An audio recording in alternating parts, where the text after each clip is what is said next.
जादुई कैंडी। एक दफा का जिक्र है कि एक छोटे से गांव में एक कैंडी बनाने वाला था जिसका नाम मिस्टर ब्राउन था। वो अपनी लजीज और जादुई की नदियों के लिए पूरे गांव में जाना जाता था।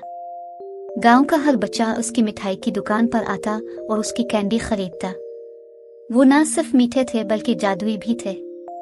हर कैंडी में एक मुनफरिद ताकत थी जो लोगों को उनके मसाइल हल करने में मदद कर सकती थी। एक दिन टम नाम का एक लड़का मिस्टर ब्राउन की दुकान पर आया। वो उदास था क्योंकि इसने अपना पसंदीदा खिलौना खो दिया था। उसने मिस्टर ब्राउन से पूछा कि क्या उसके पास कोई कैंडी है जो उसे अपना खिलौना ढूंढने में मदद दे सकती है। मिस्टर ब्राउन मुस्कुराया और उसे एक कैंडी दी जिसके बारे में उसने कहा कि उसे अपना खिलौना तलाश करने में मदद मिलेगी। नम ने कैंडी खा ली और हैरत की बात है उसे चंद मिनटों में अपना खिलौना मिल गया। वो मिस्टर ब्राउन की कैंडी का जादू देखकर हैरान रह गया। वो मिस्टर ब्राउन की दुकान पर वापस गया और अपने तमाम दोस्तों को जादुई कैंडी के बारे में बताया।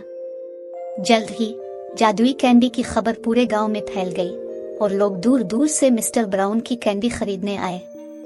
वो जादुई कैंडी पर हाथ बटाने के लिए कोई भी रकम अदा करने को तैयार थे।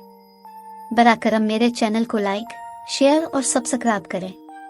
ताहम मिस्टर ब्राउन लालची नहीं थे। वो अपनी कैंडी की हकीकी कदर जानता था और वो अपनी जादुई की नदियों से लोगों की मदद करना चाहता था।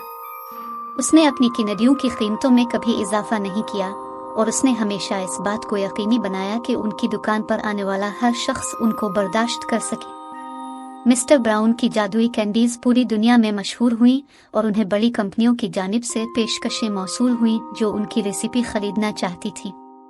लेकिन मिस्टर ब्राउन ने तमाम पेशकशों से इनकार कर दिया क्योंकि वो जानते थे कि उनकी कैंडी का जादू सिर्फ तरकीब में नहीं है बल्कि लोगों की मदद करने के उनके इरादे में है। एक दिन एक अजनबी मिस्टर ब्राउन की दुकान पर आया। वो एक ताजिर था जो कैंडी की एक बड़ी कंपनी का मालिक था। इसने मिस्टर ब्राउन को अपनी रेसिपी खरीदने के लिए भारी रकम की पेशकश की। मिस्टर ब्राउन ने एक बार फिर पेशकश से इनकार कर दिया लेकिन ताजिर ने हिम्मत नहीं हारी।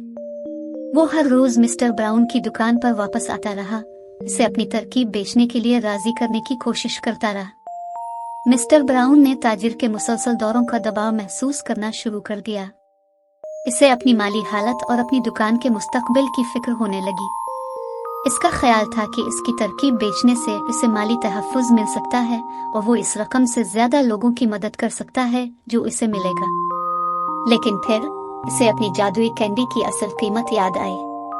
इसे अपनी दुकान पर आने वाले बच्चों के चेहरों पर मुस्कुराहट याद आई और इसे एहसास हुआ कि उसकी कैंडी सिर्फ एक प्रोडक्ट नहीं है बल्कि उम्मीद और खुशी की अलामत है। बराए मेहरबानी मेरे चैनल को लाइक, शेयर और सब्सक्राइब करें।